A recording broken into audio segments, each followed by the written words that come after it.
ಮಂಗಳೂರು ಮಹಾನಗರ ಪಾಲಿಕೆ ಕುಡಿಯುವ ನೀರಿನ ಯೋಜನೆ ಕರ್ನಾಟಕ ಸರ್ಕಾರ ಜಲಸಿರಿ ಯೋಜನೆಯಡಿಯಲ್ಲಿ ಸುರತ್ಕಲ್ ಪೂರ್ವ ವಾರ್ಡ್ಗೆ ಕೊಡಿಪಾಡಿಯಲ್ಲಿ ನೂತನವಾಗಿ ಸುಮಾರು 1.7 ಕೋಟಿ ರೂಪಾಯಿ ವೆಚ್ಚದಲ್ಲಿ ನಿರ್ಮಾಣಗೊಳ್ಳುವ ನೀರು ಶೇಖರಣಾ ಘಟಕದ ಶಂಕುಸ್ಥಾಪನೆಯನ್ನ ಮಂಗಳೂರು ಉತ್ತರ ವಿಧಾನಸಭಾ ಕ್ಷೇತ್ರದ ಶಾಸಕರಾದ ಡಾಕ್ಟರ್ ವೈ ಭರತ್ ಶೆಟ್ಟಿ ಅವರು ನೆರವೇರಿಸಿದರು।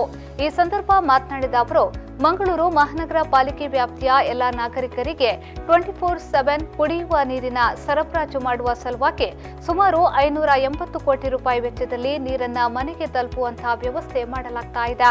ಸುಮಾರು 20ರಷ್ಟು ಓವರ್ ಹೆಡ್ ಟ್ಯಾಂಕ್ಗಳನ್ನು ನಿರ್ಮಾಣ ಮಾಡಲಿದ್ದು ಮಂಗಳೂರು ಉತ್ತರ ವಿಧಾನಸಭಾ ಕ್ಷೇತ್ರದಲ್ಲಿ ಒಟ್ಟು 11 ಟ್ಯಾಂಕ್ಗಳನ್ನು ನಿರ್ಮಿಸಲಿದ್ದು ಇದರ ಮೊದಲ ಹಂತವಾಗಿ ಪ್ರಥಮ ಟ್ಯಾಂಕಿನ ಶಂಕುಸ್ಥಾಪನೆಯನ್ನ ನೆರವೇರಿಸಿದ್ದು ಸುಮಾರು 50 ಸೆಂಟ್ಸ್ ಜಾಗದಲ್ಲಿ ಮತ್ತು ಹೆಚ್ಚುವರಿ ನೀರಿನ ಸೌಲಭ್ಯಕ್ಕಾಗಿ ಹೆಚ್ಚುವರಿ ಜಾಗವನ್ನು ಸರ್ಕಾರದ ಮೂಲಕ ಮೀಸಲಿರಿಸಲಿದ್ದೇವೆ ಎಂದು ಹೇಳಿದರು।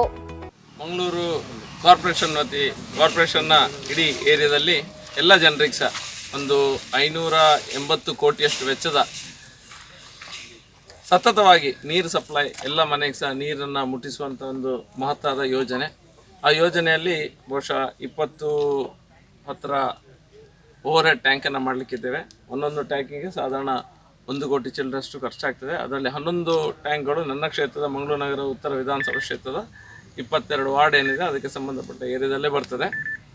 ಒಂದೊಂದು ಟ್ಯಾಂಕಿಗೆ ಸಾಧಾರಣ 1 ಕೋಟಿ ಚಿಲ್ಲರಷ್ಟು ಖರ್ಚು ಸಹ ಆಗಲಿಕ್ಕುಂಟು। ಅದರ ಮೊದಲ ಈ ಟ್ಯಾಂಕ್ಗಳ ಓವರ್ ಹೆಡ್ ಟ್ಯಾಂಕ್ ಮಾಡುವ ಮೊದಲ ಹಂತದ ಮೊದಲ ಟ್ಯಾಂಕಿನ ಗುದ್ದಲಿ ಪೂಜೆಯನ್ನು ನಾವು ವಾರ್ಡ್ ನಂಬರ್ 2ನಲ್ಲಿ ಇವತ್ತು ನೆರವೇರಿಸಿದ್ದೇವೆ। ಈ ಸಂದರ್ಭದಲ್ಲಿ ಮಂಗಳೂರು ಮಹಾನಗರ ಪಾಲಿಕೆಯ ಉಪಮೇಯರ್ ವೇದಾವತಿ ಕುಳಾಯಿ, ಮಂಗಳೂರು ಉತ್ತರ ವಿಧಾನಸಭಾ ಕ್ಷೇತ್ರದ ಮಂಡಲ ಅಧ್ಯಕ್ಷ ತಿಲಕ್ ರಾಜ್ ಕೃಷ್ಣಾಪುರ, ಮಂಗಳೂರು ಮಹಾನಗರ ಪಾಲಿಕೆಯ ಸದಸ್ಯೆ ಶ್ವೇತಾ ಪೂಜಾರಿ, ಸ್ಥಾಯಿ ಸಮಿತಿ ಅಧ್ಯಕ್ಷ ಕಿರಣ್ ಕುಮಾರ್, ಸ್ಥಳೀಯ ಮುಖಂಡರಾದ ಜಗನ್ನಾಥ್ ದತ್ತರ್, ಮಂಡಲ ಯುವ ಮೋರ್ಚಾ ಅಧ್ಯಕ್ಷ ಭರತ್ ರಾಜ್ ಮೊದಲಾದವರು ಉಪಸ್ಥಿತರಿದ್ದರು।